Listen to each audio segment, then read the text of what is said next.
যখন বিদ্রোহ হয়ে গেল, যুদ্ধ হয়ে গেল, মুয়াবিয়া রাদিয়াল্লাহু তাআলা পুত্রের নাম হলো ইয়াজিদ। নাকি আওয়াজ দিয়ে বলেন, একজনের পুত্র মুখস্থ করো, ঠিক আছে? ইয়াজিদ মুয়াবিয়া রাদিয়াল্লাহু সন্তান, তাকে দায়িত্ব দেওয়া হলো, বললেন বাবা আমি দুনিয়া থেকে চলে গেলে তুমি খেলাফতের দায়িত্ব দিবা। এর মুয়াবিয়া রাদিয়াল্লাহু সন্তান ইয়াজিদ, মুয়াবিয়া রাদিয়াল্লাহু মারা যাওয়ার পর ইয়াজিদকে দায়িত্ব দেওয়া হলো। ইয়াজিদ যখন রাষ্ট্রের ক্ষমতা নিল, তখন মক্কা মদিনার লোকেরা, কুফার লোকেরা, ইরাকের লোকেরা, ইয়েমেনের লোকেরা, এই ইয়াজিদকে খেলাফতের দায়িত্ব দেওয়ার পর ইয়াজিদকে খলিফা মানে না, রাষ্ট্রের প্রধান মানে না, প্রধানমন্ত্রী মানে না, মানছে না, বুঝবেন ঘটনা। সামান্য কিছু লোক মুয়াবিয়া রাদিয়াল্লাহু সন্তান ইয়াজিদকে তারা খলিফা হিসেবে মানছে। মক্কা মদিনার লোকেরা, বিশেষ করে কুফার লোকেরা, নবীর সাহাবীরা তারা জীবিত ছিল, তারা অনেকেই মানে না। তার কারণ পরে আপনি বলাবস্তা করবো, যখন দেখলেন ইয়াজিদ খেলাফতের দায়িত্ব দিচ্ছে, নেওয়ার পরে কুফার লোকেরা ইমাম হুসাইন, আপনার মতন করে নাই, আরো ভাই আছে, এই দুজনের নাম প্রসিদ্ধ। তবে এই হযরত আলী, হযরত ফাতেমা রাদিয়াল্লাহু সন্তান হাসান রাদিয়াল্লাহু দুনিয়া থেকে চলে গেছে। তারপরে মুয়াবিয়া রাদিয়াল্লাহু, মুয়াবিয়ার পরে ইয়াজিদ, বুঝছেন তো কথা? এখন আছে হুসাইন, নবীজির নাতিকে আছে হুসাইন, খেয়াল করে বুঝবেন। ইমাম হুসাইন রাদিয়াল্লাহুকে কুফার লোকেরা এক এক করে চিঠি পাঠাই দিয়েছে, আপনি খেলাফতের দায়িত্ব গ্রহণ করেন, আমরা আপনার হাতে বয়ান গ্রহণ করব। তার কারণ হচ্ছে ইয়াজিদ ইসলাম বিরোধী, ইয়াজিদকে আপনার খলিফা হিসেবে মানে না।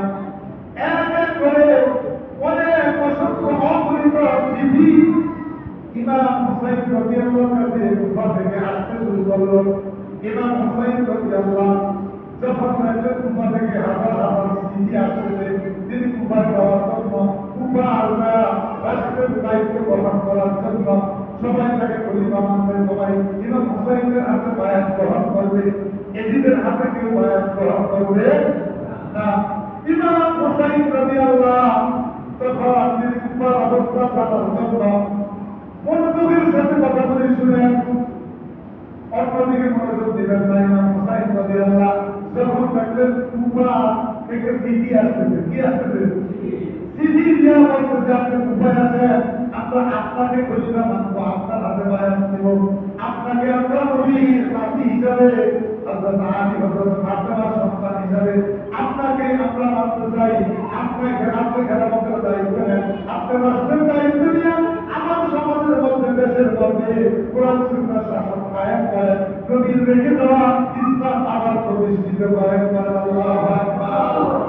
ইমাম হুসাইন রাদিয়াল্লাহু আল্লাহর নবীর সাহাবীরা জীবিত ছিল মক্কা মদিনায়, তাদের সাথে পরামর্শ করলেন, তারা কেউ রাজি না, বলে আপনি কুফায় যাইন না, কুফায় গেলে আপনার বিপদ হইতে পারে।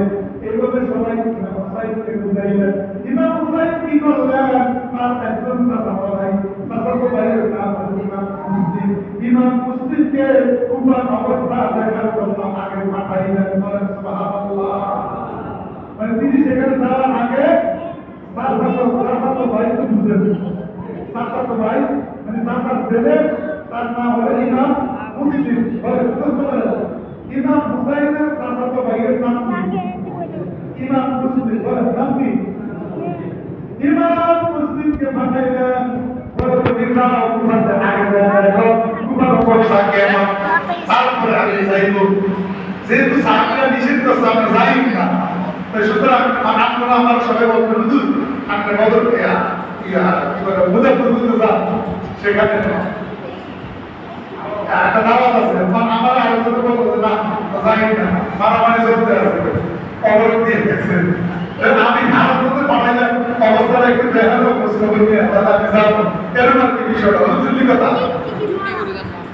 ইমাম হুসাইনকে কুফার লোকেরা চিঠি দিল, তিনি কুফা অবস্থা জানার জন্য তার স্বাস্থ্য ভাই ইমাম মুসলিমকে পাঠাইলেন। ইমাম মুসলিম দেয়া দেখলেন কুফার মধ্যে ইমাম হুসাইনের জন্য সবাই অপেক্ষা করতেছে। বলেন সুবহানাল্লাহ। ইমাম মুসলিম দেখা